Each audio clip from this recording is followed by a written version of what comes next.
저는 오늘 주 안에서 항상 기뻐하라 빌립보 상황의 21번째로 말씀대로 행하며 실천하라라는 제목으로 하나님 말씀 증거하도록 하겠습니다. 저희는 3주 전부터 빌립보서 4장 말씀을 나누고 있어요.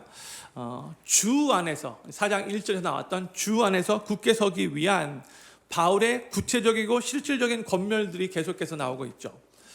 이 내용들은 이 세상에서 천국 시민으로서 살아가는 크리스찬들에게 영적 전쟁에서 승리하기 위한 개념으로 가르치고 있는 권면들인데 2절부터 5절에서는 교회 성도들과 좋은 관계를 가지라라고 권면을 했고 6절부터 7절에서는 아무것도 염려하지 말고 대신 기도하라라고 권면을 했으며 8절에서는 제가 지난주에 나눈 내용인데 계속 믿음의 생각 위에 거하라라고 권면을 했습니다. 잠시 지난주에 나눈 내용을 잠깐 복습해 보자면 우리는 이 땅에서 매일매일 영적 전쟁을 치르며 살아가고 있는데 가장 치열한 영적 전쟁터가 바로 우리의 생각이다라고 말을 했어요. 그리고 이 영적 전쟁에서의 우리의 대적은 그 누구도 아니고 바로 원수 사탄 마귀라고 했고요. 우리 생각 속에 이 사탄이 하나님 말씀에 어긋난 진리가 아닌 것으로 견고한 진을 구축하려고 계속해서 우리를 속이려고 하고 있는데 우리는 하나님의 진리의 말씀으로 이 견고한 진을 파해야 한다라고 말씀을 지난주에 나눴어요. 오늘 본문 말씀인 빌립보서 4장 9절은 지난주에 저희가 나눈 이 내용과 연결되는 내용이 되면서 또한 이 4장 2절부터 시작한 이 영적 전쟁에서 승리하기 위한 그 권면들을 결론적으로 마무리하는 권면이라고 할 수 있어요.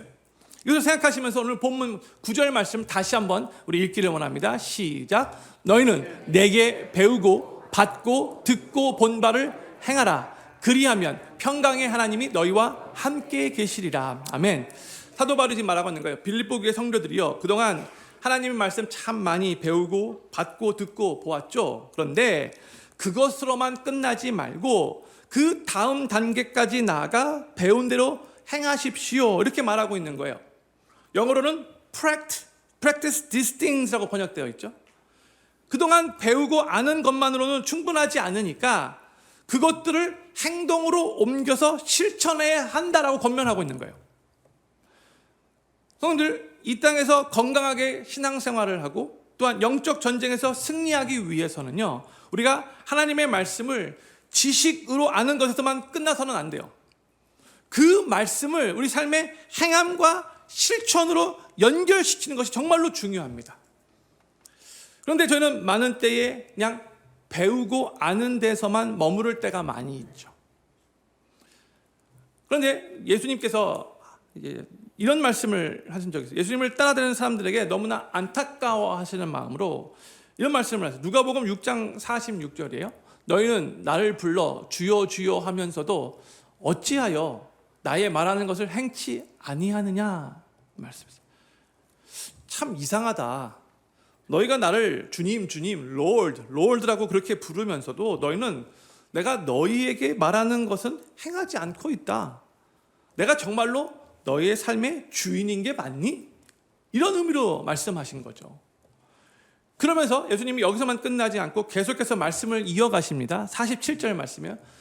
내게 나와 내 말을 듣고 행하는 자마다 누구와 같은 것을 너희에게 보이리라 했죠. 예수님이 내 말을 듣고 행하는 사람은 이제 어떤 사람인가를 알려주겠다라고 말씀하고 계시는 거예요. 그러면서 이제 48절에서 예수님 이런 비유를 들어요. 집을 짓되 깊이 파고 주초를 반석 위에 놓은 사람과 같으니 큰 물이 나서 탕류가 그 집에 부딪히되 잘 지은 연고로 능히 요동케 못하였거니와 그랬어요.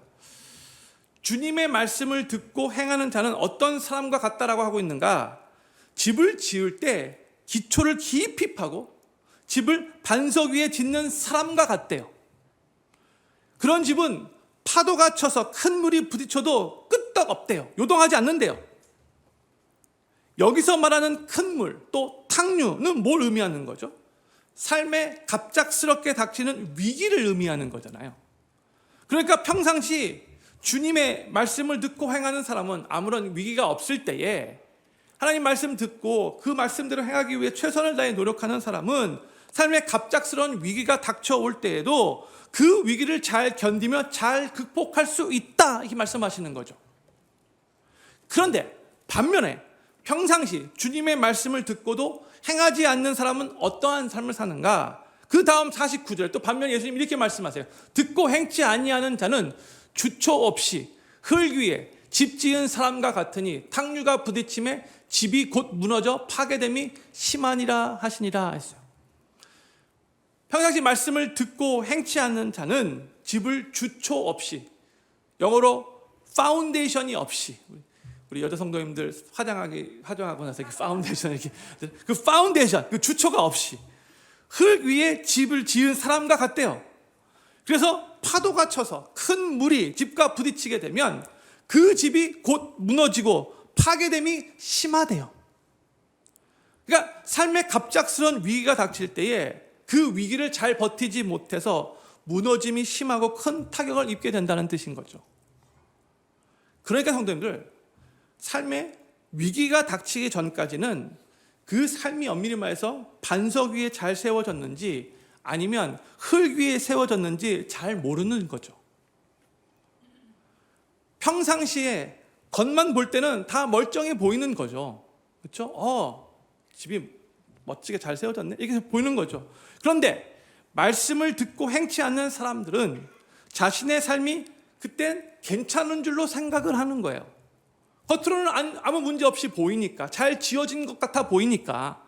그러나 그 삶이 진짜로 어떠한지는 삶의 위기가 닥쳐봐야 아는 거예요. 평상시 말씀을 듣고 행치 않았던 사람은 그 위기 속에 큰 타격을 받고 와르르 무너지지만, 평상시 말씀을 듣고 행하던 사람은 그 집이 반석 위에 견고하게 세워져 있기 때문에 위기 속에서도 진가를 발휘하게 된다는 거죠. 삶이 크게 요동하지 않는 거예요. 그리고 그 위기를 잘 극복할 수 있는 저력이 있어요. 이런 유명한 말이 있습니다. 우리가 말씀을 지키면 말씀이 우리를 지켜준다. 영어로 If we keep the word of God, the word of God will keep us죠. 근데 여기 첫 번째 사용됐던 지킨다, keep은 엄밀히 말해서 우리가 순종한다, 말씀대로 행한다는 그런 의미의 그 지킨다는 뜻이고, 말씀을 우리를 지켜준다, 두 번째 지킨다는 것은 똑같은 keep이지만, 지킨다지만 이것은 하나님이 우리를 지키시고 보호해준다는 그런 의미인 거죠. 저를 한번 큰 소리로 따라해 주시면 감사하겠습니다. 우리가 말씀을 지키면 말씀이 우리를 지켜줍니다.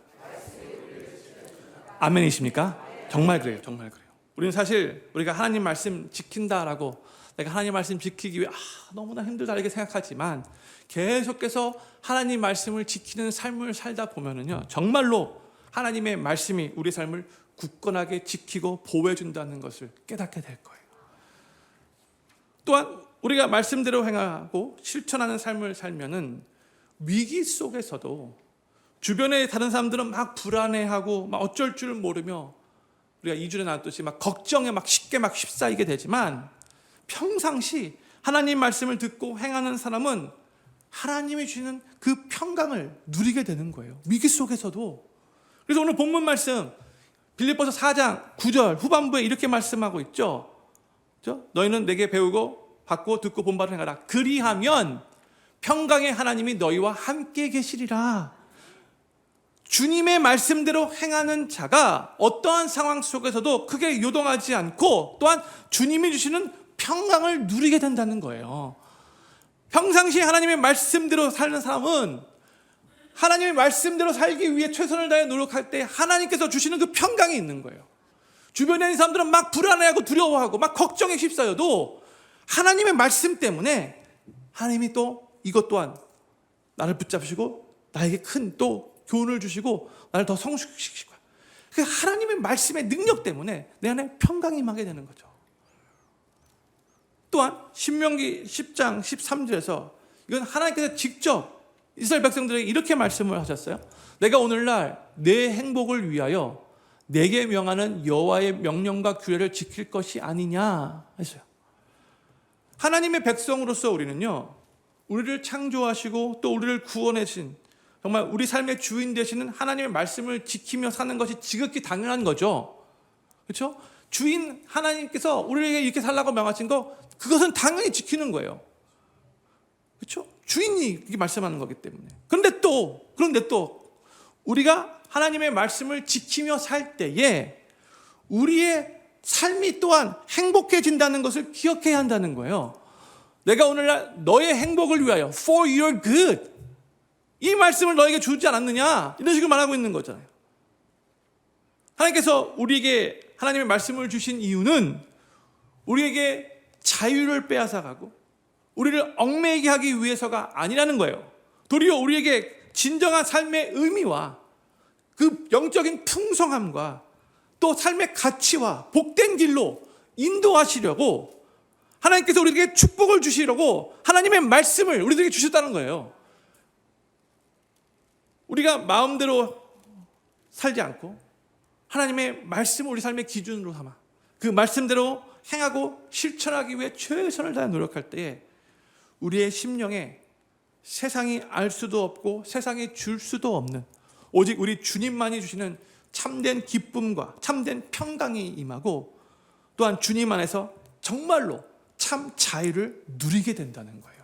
하나님이 주시는 참 행복인 거죠. 또한 우리가 하나님의 말씀대로 행하며 살 때에 우리의 삶뿐만이 아니고요, 우리는 정말로 나 중심적으로 생각할 때가 참 많이 있는데, 이것은 하나님이 우리에게 말씀 주신 또 다른 이유는요, 우리 삶뿐만이 아니라 우리의 가정이, 우리가 속해 있는 공동체가, 또한 우리가 사는 이 사회까지도 더욱더 아름답게 변해가는 거예요.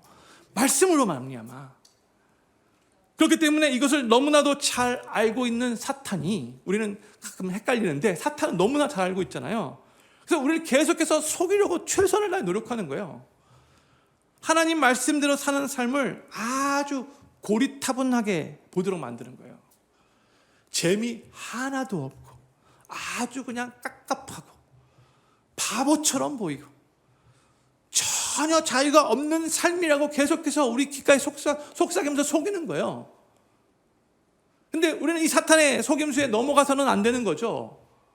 우리 하나님은 우리의 행복을 위하여, 개인적인 행복뿐만이 아니라 우리가 더불어 사는 우리 가정과 우리가 속해 있는 공동체와 이 사회의 행복과 참된 질서를 위해서 하나님의 말씀을 지키라고 우리에게 말씀을 주신 거예요. 저는 빌그림교회 모든 성도님들이 하나님의 말씀대로 행하며 실천하는 삶을 살기 위해 정말 최선을 다해 노력하실 수 있기를 바라고, 그로 인해 삶의 위기가 닥쳐도 크게 요동하지 않고 잘 극복해 나가시고, 또한 심령에 주님만이 주시는 그 참된 평강을 누리시며 그 삶이 하나님 안에서 행복해지고 더욱더 아름다워지며, 또한 우리의 가정과 우리가 속해 있는 공동체와 이 사회까지도 점점 더 아름답게 변해가게 되기를 우리 구주 예수님의 이름으로 간절히 축원합니다. 우리가 하나님의 말씀을 행하며 실천하며 살아가야 하는데, 근데 현대를 사는 우리 크리스찬들의 문제 중에 하나가 뭐냐면, 하나님의 말씀은 정말로 참 많이 듣는데, 그래서 성경 지식도 꽤 많이 습득했는데 그만큼 그 말씀대로 행하지 않는 것이 우리의 문제라고 생각해요. 지식은 많지만 그 지식이 우리의 삶의 행함으로 반영되지 않는다는 거예요. 말씀을 듣고 깨닫고 은혜도 받고 그래서 참 은혜 받을 때도 좋아하는데 그냥 그걸로 끝일 때가 대부분이라는 거죠. 그 말씀대로 살기 위한 간절한 기도와 간절한 몸부림이 많이 부족하다는 거예요. 성도님들, 말씀을 지키기 위해, 말씀에 순종하기 위해 정말로 고뇌하면서 고통스러워하면서, 주님, 내가 이 말씀 지키기 너무 힘든데, 그렇지만 주님의 말씀이기 때문에 내가 이 말씀 꼭 지키기 소망합니다. 주여 도와주십시오. 이렇게 몸부림치신 적 있으신지요? 복음서에 보면요, 헤롯 왕에 대한 얘기가 나오는데, 그가 침례 요한의 메시지를 들었을 때 이런 반응을 보였어요. 마가복음 6장 20절이에요. 헤롯이 요한을 의롭고 거룩한 사람으로 알고 두려워하여 보호하며 또 그의 말을 들을 때에 크게 번민을 느끼면서도 달게 들으미려라 했어요. 이 헤롯 왕은 침례 요한을 통해서 하나님의 말씀을 들었어요. 그러면서 마음에 찔림이 있어서 번민을 느꼈대요. 그러면서도 또 달게 들었대요. 달게 들었다라는 말이 무슨 뜻이죠? 영어로는 He heard him gladly 라고 번역됐죠. NIV 버전은 He liked to listen to him 이라고 이렇게 번역했어요. 그러니까 헤롯 왕은 침례 요한으로부터 말씀 듣는 것을 좋아하고 즐겨했다는 거예요. He heard him gladly. 그런데 말씀 듣는 것은 좋아하고 즐겨했지만 그의 삶에는 아무런 변화는 없었어요. 말씀을 들을 때에 마음에 찔림도 있었어요. 그래서 번민을 느끼기까지도 했대요. 그래서 번민을 느끼면서 이제 그만 들어야겠다도 아니에요. 번민을 느끼면서도 계속해서 들은 거예요. 즐겨했던 거예요. 그렇지만 그 말씀대로 행함은 없었던 거예요. 그러다가 헤롯 왕이 침례 요한을 어떻게 했죠? 나중에 헤로디아 요청을 받고 결국 침례 요한의 목까지 베어서 죽여버렸잖아요. 하나님 말씀을 이 요한으로부터 들었을 때에 저렇게 번민을 느끼면서도 달게 들었었는데 He heard him gladly 즐겨 들었었는데 결국 그 침례 요한을 목 베어 죽게 만들었잖아요. 야고보서 1장 22절에서는 우리에게 이렇게 말씀하세요. 같이 한번 읽겠습니다. 시작. 너희는 도를 행하는 자가 되고 듣기만 하여 자신을 속이는 자가 되지 말라 했어요. 여기서 도는 the word라고 번역되었죠. 하나님의 말씀을 의미하는 거예요. 도라고 하니까 한국에서 도를 하십니까?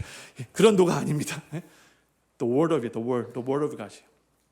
근데 하나님 말씀을 듣기만 하고 행하지 않으면 자신을 속이는 자가 되는 거라고 여기서 말씀해 주고 있는 거예요.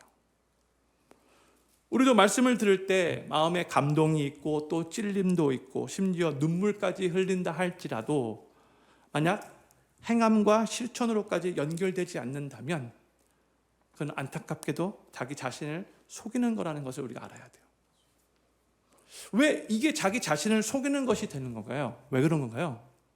왜냐면요, 은혜 받은 감정만으로는 아직 행동으로 옮긴 것도 아니고 삶이 변화된 것도 아니잖아요.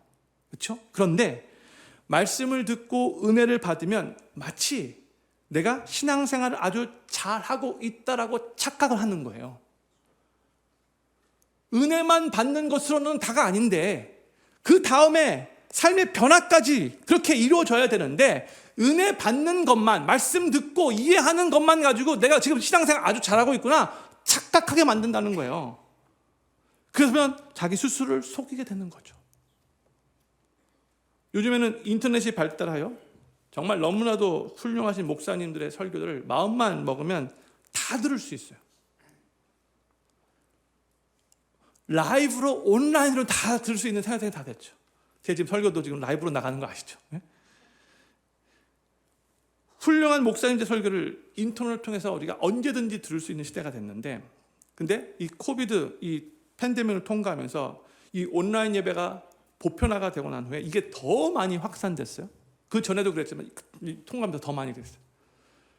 훌륭한 목사님들의 설교를 들으면 참 좋죠. 정말 은혜가 돼요. 그래서 자꾸 듣고 싶어요. 저도 이번에 이 SBC 총회가 이제 인디애나주에 있는 인디애나폴리스에 있어서 제가 10시간 운전하고 갔다가 또 10시간 운전하고 이렇게 돌아왔는데 운전하면서 뭐 했겠어요? 아내하고 얘기했지만 또 찬양도 듣고 또 은혜로운 설교 말씀 들으면서 왔다 갔다 한 거죠. 그 시간이 정말 저한테 소중했어요. 그런데 우리가 조심해야 할 게 하나 있다는 거예요.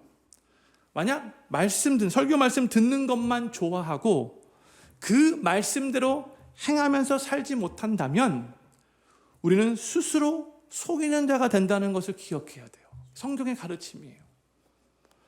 현실적으로 볼 때요, 성도님들, 우리의 삶에 행함은 없이 만약 계속 말씀 듣고 은혜 받는 것만 좋아하다 보면은요, 앞으로 변화될 가능성은 점점점 더 줄어들게 된다는 것을 우리가 깨달아야 돼요. 은혜스러운 말씀만 많이 듣고 삶의 행함과 실천이 없다면 이건 머리만 커지고요, 또한 귀만 높아지고요, 마음은 교만해지고요, 자기도 모르는 사이에 설교 비평가가 되어버리고 말아요. 너무나 은혜스러운 설교 말씀 많이 들었기 때문에 이제는 비교가 되는 거죠. 그렇기 때문에 행함이 없이 말씀 듣는 것만 좋아해서는 안 되는 거예요. 또한 행함이 없는 믿음은 어떤 것인가? 야고보서 2장 17절이 이렇게 말씀해요. 이와 같이 행함이 없는 믿음은 그 자체가 죽은 것이라 하고 있죠. 행함이 없는 믿음은 그 자체가 죽은 거예요. 근데 이 말을 우리가 곱씹어 보면요, 그러면 살아있는 참된 믿음은 어떤 믿음이에요? 행함이 뒤따르게 된다는 말이 되는 거잖아요. 그렇죠? 행함이 없는 믿음은 죽은 믿음인데, 그러면 살아있는 믿음은 행함이 있는 믿음이라는 거잖아요. 그렇죠? 그럼 우리가 질문을 해야 돼요. 질문이 생길 수밖에 없어요. 그럼 왜 많은 사람들은 또 내 삶을 볼 때에도 하나님의 말씀을 들은 후에 은혜를 많이 받았음에도 불구하고 그 말씀을 행함으로 실천으로 옮기지 않는가? 왜 그저 듣고 배우고 깨닫는 것에서만 머무를 때가 대부분인가? 왜 그런가? 여러 가지 이유가 있을 수 있겠지만 가장 근본적인 이유는 이거라고 생각해요. 사람들이 하나님의 말씀을 가볍게 여기기 때문이라고 생각해요. 좀 더 구체적으로 말하자면 하나님의 말씀보다 내가 원하는 것을 더 중요하게 여기고요, 하나님의 말씀보다 나의 감정을 더 중요하게 여기기 때문인 거예요. 그 상황에서 하나님의 말씀이 이렇게 나에게 알려줘도 지금 내가 원하는 게 더 크기 때문에, 내가 갖고 있는 이 감정이 더 크기 때문에 하나님 말씀을 무시하게 되는 거죠. 하나님의 말씀이 우리의 원함과 우리의 감정까지도 다스려야 하는데 나의 원함과 나의 욕심과 나의 감정이 하나님의 말씀을 무시하게 만든다는 거예요. 이게 우리의 문제인 거죠. 하나님의 말씀을 들을 때 나에게 좋아 보이고 또 위로가 되고 유익이 되고 힘이 되고 또 순종할 만한 것은 잘 받아들이지만 셀렉티브하게, 나에게 좀 껄끄럽고 불편하고 희생이 요구되는 것은 스스로 이렇게 생각하는, 이거 아직 나를 위한 말씀이 아니야, 이렇게 생각하면서 패스하는 경우가 많아요. 이거는 신앙이 좋은 사람들은 할 수 있겠지, 나는 아니야, 이렇게 스스로 판단하는 거예요. 근데 이게 정말로 하나님 말씀을 대하는 올바른 태도인가? 당연히 아니죠. 사극 같은 거 보면은요, 임금이 신하에게 가끔씩 사약을 내리는 경우가 있어요. 그때 그 사약을 가지고 온 사람이 뭐라고 말을 해요? 어명이요, 그 말하잖아요. 그러면 그 신하는 임금이 내린 그 글을 듣고 어명을 받들어 임금이 있는 곳을 향하여 절을 하고 그 사약을 먹고 죽어요. 그렇죠? 제가 예전에 장희빈 사극을 봤는데 그때 장희빈은 안 그랬지만 거의 대부분의 사극은 어명이 하면 사약 먹고 죽어요. 임금의 어명이면 사약 먹고 지금 죽으라고 해도 먹고 죽는 거예요. 대단하죠? 그런데 우리는 임금의 명령보다도 어떻게 보면 훨씬 더 중요하고 훨씬 더 무게감이 있는 하나님의 명령을 너무 가볍게 여기는 경향이 있어요. 우리가 하나님의 명령을 정말 어명과 같은 것으로 받아들인다면, 또한 그 명령을 내리신 하나님을 정말로 경외한다면 우리는 희생을 감수하고라도 또 불편을 참고라도 그 명령에 순종하려고 할 거예요. 사랑하는 필그림교회 성도님들, 성도님들은 하나님의 말씀을 정말로 귀중하게 소중하게 여기시고 그 말씀을 어명과 같이, 어명보다 더 무게 있게 생각하시며 그 말씀을 행하기 위해 최선을 다해 노력하고 계시는지요? 이 시간에는 하나님의 말씀을 아주 가볍게 여겼던 이스라엘의 초대 왕이었던 이 사울 왕을 반면 교사로 삼아서 우리 삶을 한번 돌아볼 수 있기를 바라요. 처음에 이 사울 왕은 정말로 겸손했어요. 본인이 이스라엘 왕으로 세워질 때에도 그는 그 행구사, 짐 보따리 뒤에 숨어 있었어요. 그만큼 겸손했어요. 소심하다고 할 수 있죠. 그런데 그랬던 사울 왕이 하나님의 이제 영으로 감동되어서 전쟁을 승리로 이끄는 주역이 되었잖아요. 그리고 하나님의 도우심으로 전쟁에서 승리하는 경험들을 많이 하게 되었는데, 그러면서 자기도 모르는 사이에 변질되고 있어요. 교만해졌어요. 계속해서. 사무엘상 15장을 보면은요, 하나님이 이스라엘의 왕권을 이 사울 왕으로부터 이제 다윗에게로 옮기게 된 계기가 되는 사건을 우리들에게 알려줘요. 하나님이 사울 왕에게 명하신 게 있어요. 사울아, 너가 이제 저 아말렉과 전쟁을 하게 되면 내가 그 전쟁에서 너를 승리케 할 거야. 하나님이 승리를 약속해 주셨어요. 그런데 너는 이 전쟁에서 승리하게 되면 이것은 나의 전쟁이야. 이거는 헤렘이야. 이건 하나님께서 정말 나의 전쟁이기 때문에 너 하나도 살려두지 말고 모든 것들을 다 진멸해야 돼. 이렇게 명령하셨어요. 그리고 사울은 하나님이 말씀하신 대로 전쟁에서 승리했죠. 그런데 모든 것을 다 진멸해야 했는데 아말렉의 왕이었던 아각과 살찐 양과 소는 살려서 데리고 옵니다.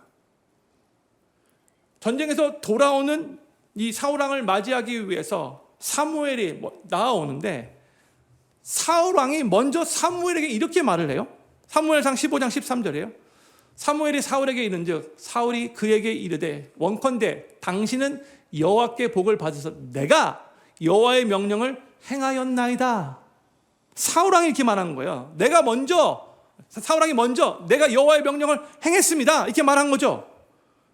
사무엘이 물어보지도 않았는데 지금 자기가 명령을 행했다라고 먼저 말한 거예요. 자기 딴에는 하나님이 명하신 대로 거의 다 진멸했거든요. 희생하면서 자기 마음 같아서는 전쟁에서 승리한 다음에 전리품 다 챙겨서 갖고 오고 싶었지만 그럼에도 불구하고 하나님이 진멸하라고 하셨으니까 오케이, 다 죽이고 나서 오케이, 요 살찐 소만 챙겨가죠. 양과 소만 챙겨온 거예요. 그러면서 나름대로 나는 하나님 명령에 순종했다라고 이렇게 스스로 생각했던 거죠. 왜요? 다른 것들을 다 진멸했거든요. 그런데 그때 때마침 양과 소의 울음이 들렸던 것 같아요. 사무엘이 이렇게 물어봅니다. 그 다음 구절 14절에 사무엘이 가로되 그러면 내 귀에 들어오는 이 양의 소리와 내게 들리는 소의 소리는 어찌 미니까 하세요. 다 순종했다라고 말하는데 소리가 들리는 거죠. 그때 사울 왕이 이렇게 답변합니다. 15절에요. 사울이 가로되 그것은 무리가 아말렉 사람에게서 끌어온 것인데 백성이 당신의 하나님 여호와께 제사하려 하여 양과 소의 가장 좋은 것을 남기며 그 외의 것을 우리가 진멸하였나이다. 본인이 허락하고 다 한 건데 무리가 자기 밑에 있는 이 군사들이 그렇게 했다는 식으로 은근히 그렇게 지금 책임을 회피하는 거죠. 그러니까 그러면서 또 아주 그럴듯하게 자신이 하나님을 위해서 한 행동이라는 식으로 말을 또 이렇게 해요. 제사 드리기 위해서 살찐 거 갖고 온 거잖아요. 그럴듯하게. 사울의 이 말을 듣고 사무엘이 너무 속상해서 다시 이렇게 말을 해요. 19절 말씀. 어찌하여 왕이 여호와의 목소리를 청종치 아니하고 탈취하기에만 급하여 여호와의 악하게 여기시는 것을 행하였나이까? 형님들, 하나님의 말씀을 부분적으로만 순종하는 것도 하나님의 눈으로 볼 때는 악한 거예요. 내가 99% 순종하고 1% 불순종한 거 우리 딴에는 괜찮다라고 생각하죠. 내가 99% 순종했는데 근데 하나님 보시기에는 그것도 악한 거예요. 100% 온전히 순종해야 하는 거죠. 이렇게 지금 사무엘 선지자가 말했는데 사울은 그렇게 생각하지 않았어요. 사울은 자기가 하나님의 말씀을 청종했다는 식으로 말을 해요. 20절과 21절 볼까요? 사울이 사무엘에게 이르되 나는 실로 여호와의 목소리를 청종하여 여호와께서 보내신 길로 가서 아말렉 왕 아각을 끌어왔고 아말렉 사람을 진멸하였나이다. 21절. 다만 백성이 그 마땅히 멸할 것 중에서 가장 좋은 곳으로 길갈에서 당신의 하나님 여호와께 제사하려고 양과 소를 취하였나이다. 아직까지 정신 못 차리고 있잖아요. 그렇죠? 20절 보세요. 나는 아말렉 사람을 진멸했습니다. 지금 아말렉 왕 아각을 살려놓고 이 사람 빼고 다 진멸했는데 왜 문제 삼습니까? 이렇게 말하고 있는 거죠. 21절. 당신의 하나님 여호와께서 이렇게 말하죠.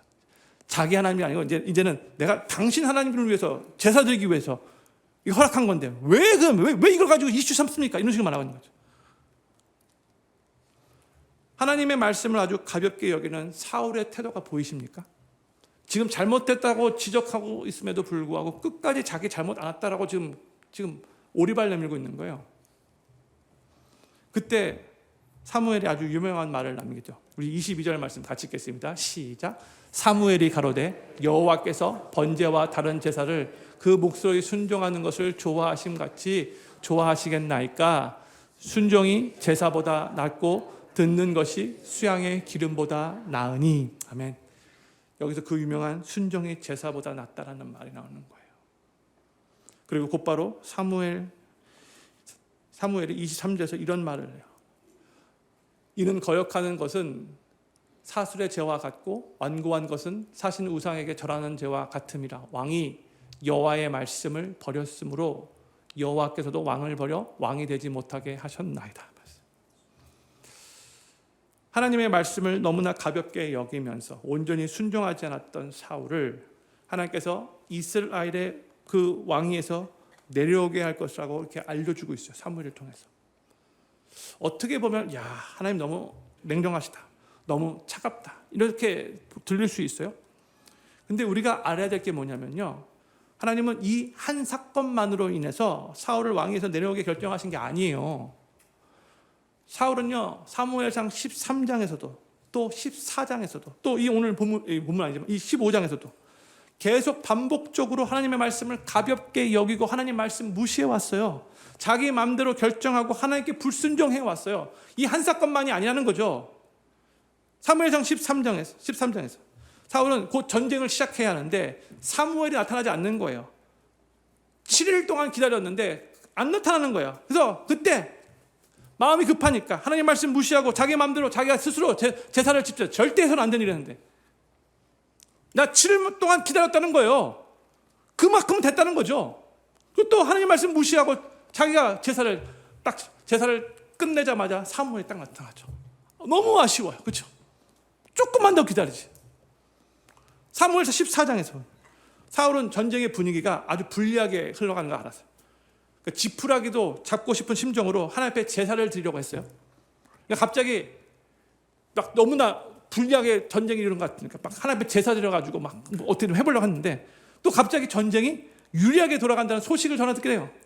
그랬더니 언제 그랬나는 듯이 제사 지내려고 했던 거 멈추고 곧바로 전쟁터로 나가요.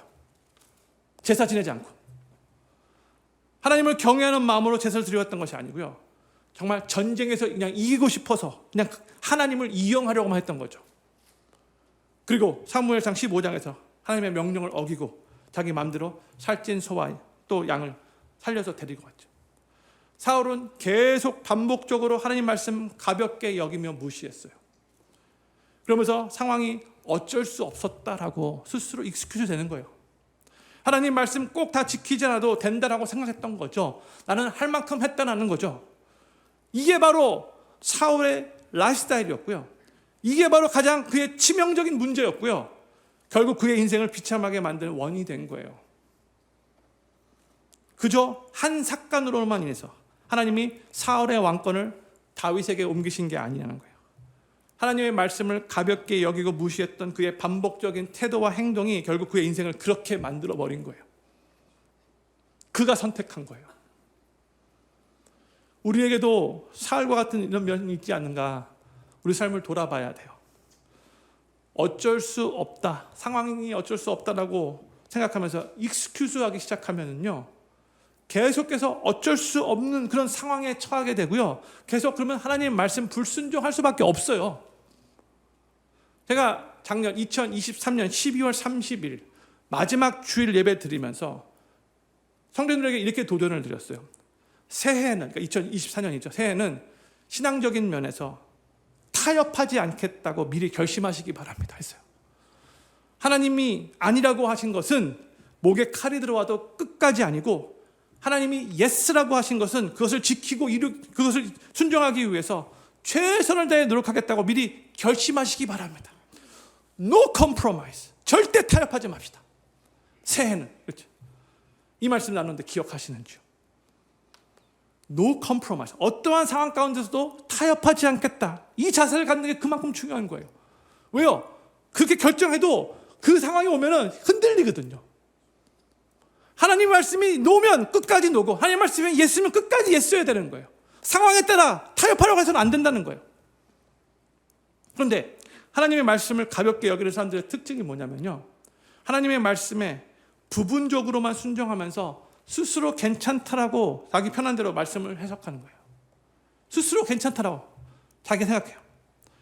아예 순종을 안 하는 게 아니에요. 해요.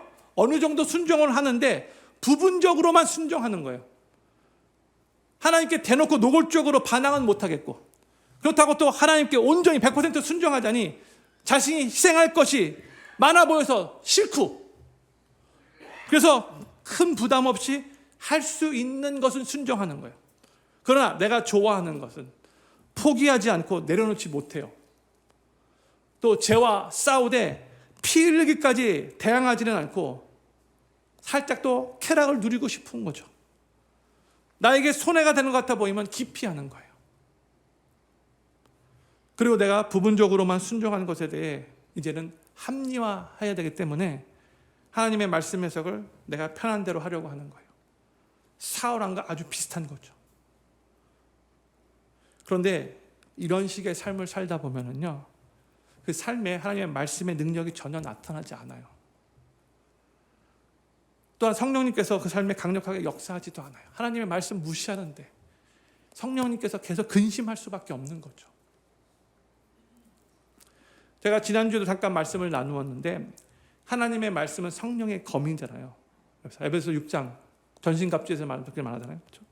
평상시 하나님의 말씀을 소중히 여기며 그 말씀대로 행하며 순종하는 사람은요, 삶의 영적 전쟁에서 엄청나게 위협적인 큰 검을 지니고 다니는 것과 마찬가지예요. 어떤 사탄의 유혹이 와도, 어떤 시련이 와도 그 성령의 검으로, 하나님의 말씀으로 물리치고 승리할 수 있는 거예요. 그 검에 엄청난 능력이 있고 권세가 있어요.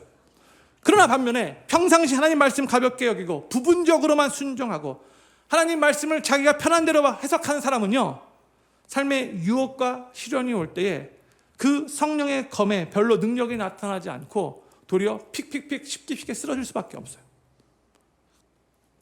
성도님들은 지금 어떠한 검을 가지고 신앙생활을 하고 계시는지요? 어떠한 검을 가지고 지금 영적 전쟁에 임하고 계시는지요? 형님 혹시 예전에 한국에서 연필 깎는 칼, 그 도르코 기억하시는지요? 사진 한번 보도록 할게요. 저거 기억하세요? 도르코 연필 깎는 칼? 저거를 들고 한번 영적 전쟁에 임한다고 한번 생각해 보십시오. 그냥 연필 정도 깎는 그런 수준밖에 그 위력이 없어요.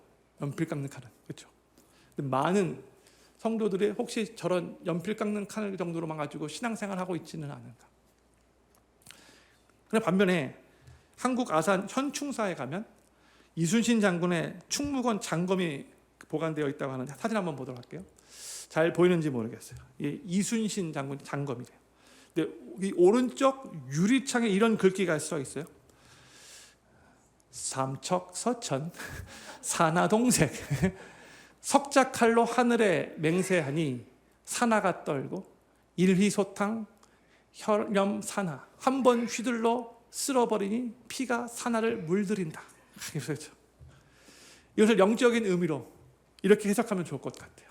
우리가 성령의 검인 하나님의 말씀을 가지고 한번 휘두를 때마다, 그 말씀을 우리 삶에 선포할 때마다 어둠의 세력들이 떨고 말씀의 능력이 산하를 물들이게 되기를 간절히 소망합니다. 그런데 평상시에 하나님의 말씀을 소중히 여기고 그 말씀대로 행하고 실천하는 자에게 그 말씀이 능력 있게 어둠의 세력에는 아주 위협적으로 역사된다는 것을 기억하시기 바랍니다. 저는 필경교회 모든 성도님들이 매 순간 하나님의 말씀을 소중히 귀중히 여기시고 그 말씀대로 행하고 실천하기 위해 최선을 다해 노력하실 수 있기를 바라고, 그로 인해 삶에 어마어마한 위협적인 성령의 검을 지니고 다니시면서 어떠한 유혹과 시련이 와도 말씀으로 물리치시며 넉넉히 승리하는 삶을 살아가시게 되기를 우리 구주 예수님의 이름으로 간절히 축원합니다. 우리 다 같이 자리에서 일어나셔서